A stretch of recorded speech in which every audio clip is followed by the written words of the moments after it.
Welcome to the School of Love, the place where miracles are normal.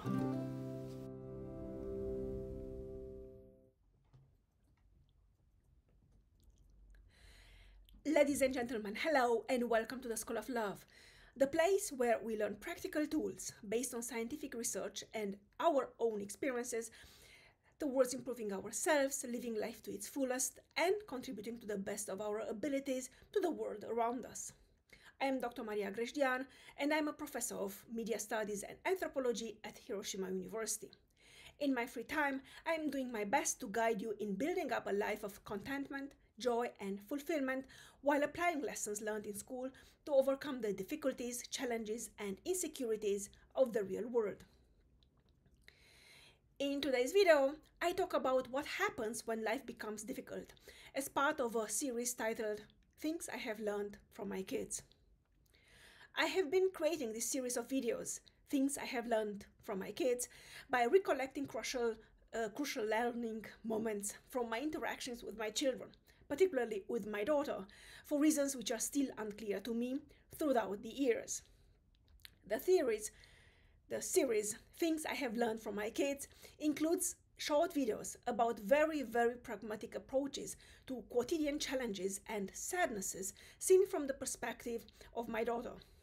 Of course, there is a specific amount of rationalization and clarification in scripting and shooting and editing the videos, but the main ideas are those shared with me by my kids when they were somewhere between 4 and 7 years old.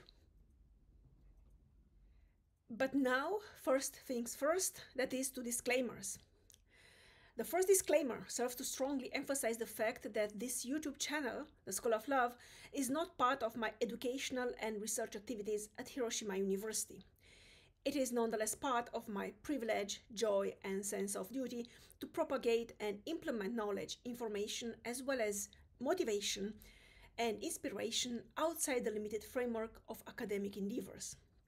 Together, we can build up a better tomorrow for as many of us as possible. The second disclaimer relates to the fact that I am a trained musician and musicologist, not a psychologist, therapist, or counselor.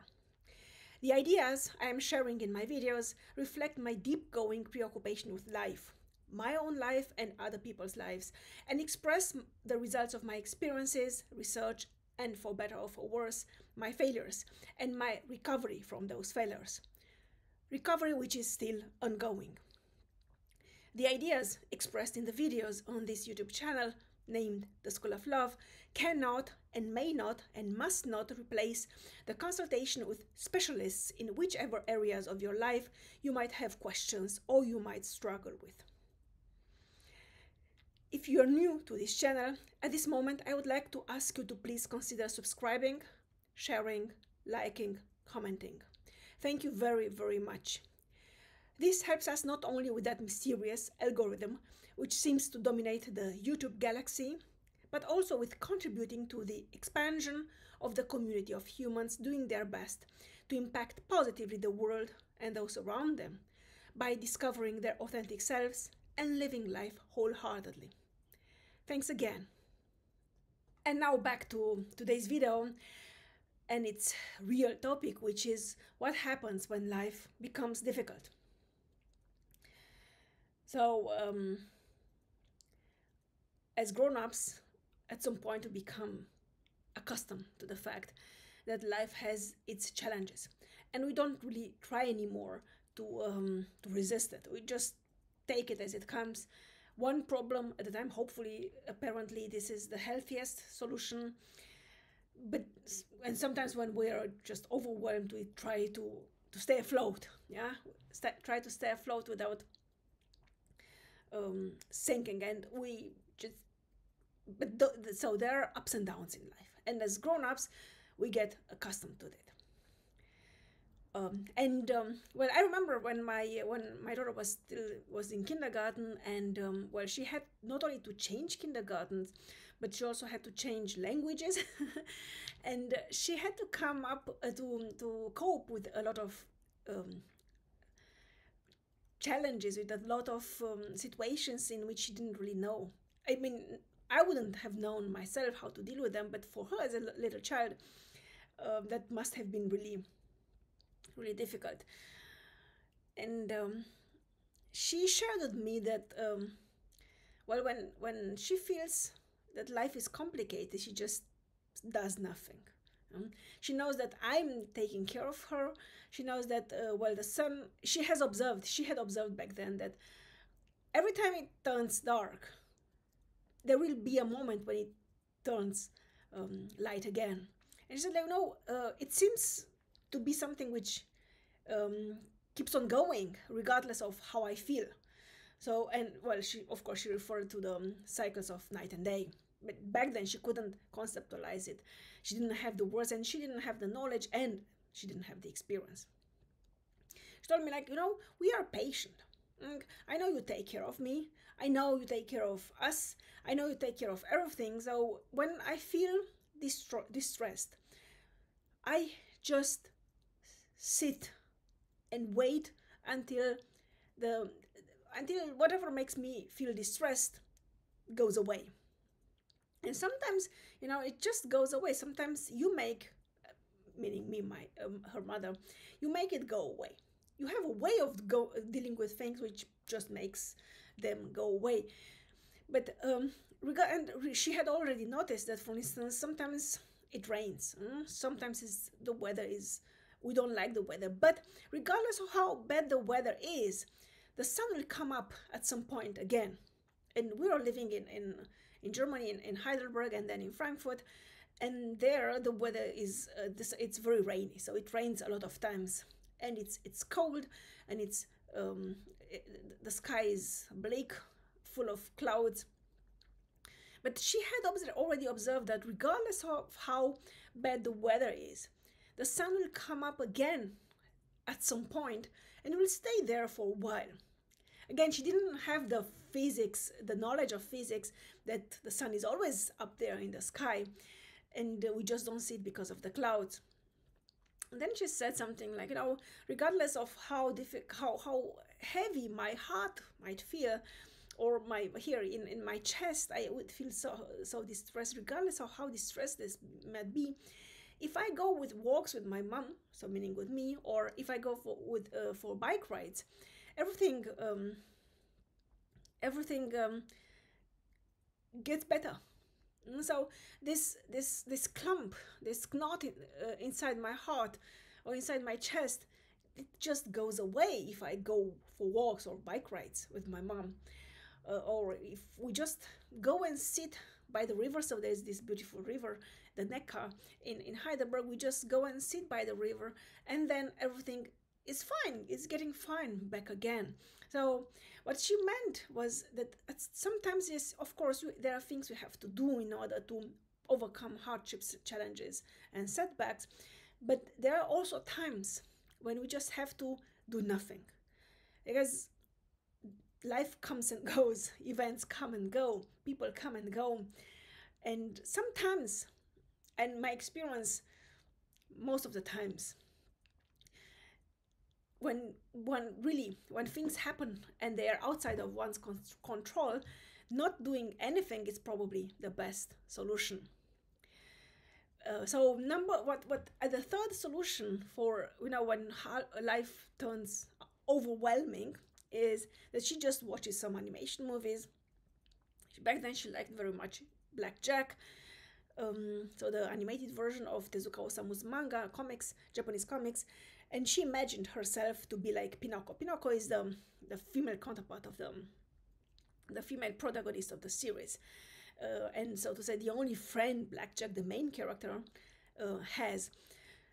And she said, I imagine I myself Pinocchio, because well, she said, Blackjack, the only one Blackjack trusts and shows affection towards and actually really cares about is Pinocchio. And well, my mom is very much like Pinocchio, like Blackjack, so she'll always be there for me. Having this level of trust shown by someone who's completely dependent on me really shows how easy life can be, and how much we complicate and overcomplicate it by relating to things completely outside of our control and who actually do not matter.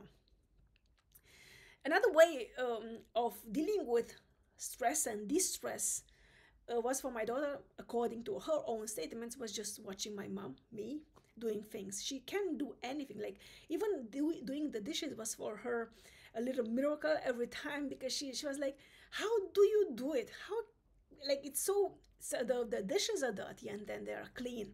And for someone who, you know, experiences this kind of stuff for the first time, it seems to be an incredible experience to see someone turning dirty stuff into clean stuff, and this again and again without interruption. So because dishes get dirty again and need to be washed. Um, and so, and the number five, the fifth strategy she found very interesting, a very, very powerful in soothing herself when life becomes difficult, was that to hug her little brother, who is such a crybaby. And this is interesting, yeah, because among these five elements, this is the only one where she does something for someone else. Oh, everywhere else, the other four methods of soothing herself while being under stress, whatever the stress might mean for a small child. The number five was the only one where she was doing something for her brother, hugging him. And in doing so, she gained some sort of emotion or some sort of impression of control over her own negative emotions. I find this very interesting. Yeah, I find it interesting because it shows how important it is to do things for others, particularly in times of distress, because that turns back as a sense of contentment and fulfillment.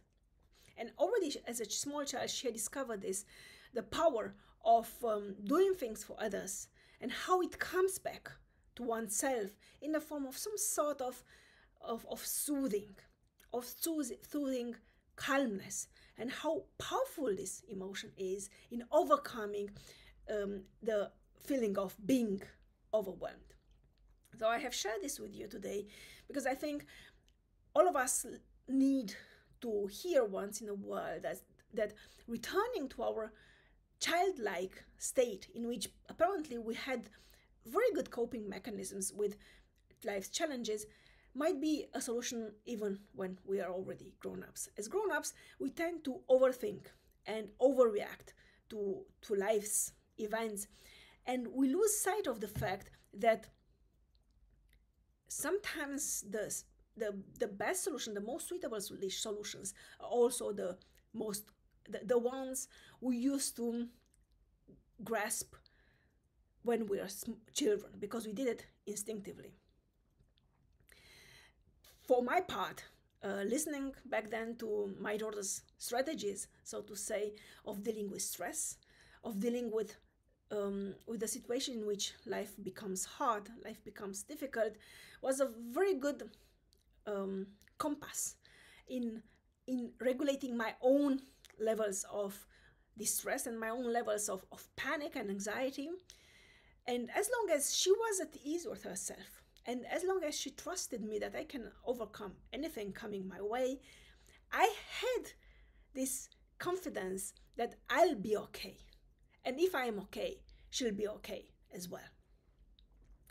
I hope this serves as a reminder to ponder upon ourselves as grown-up versions of our child version, and to return symbolically, mentally, emotionally, from time to time to those times when we knew instinctively what to do, and actually we did do those things. So I am happy to share this with you. Thank you very much for listening to me, for allowing me to share this with you. And I'm very much looking forward to welcoming you here back again very soon. Love and peace to you all.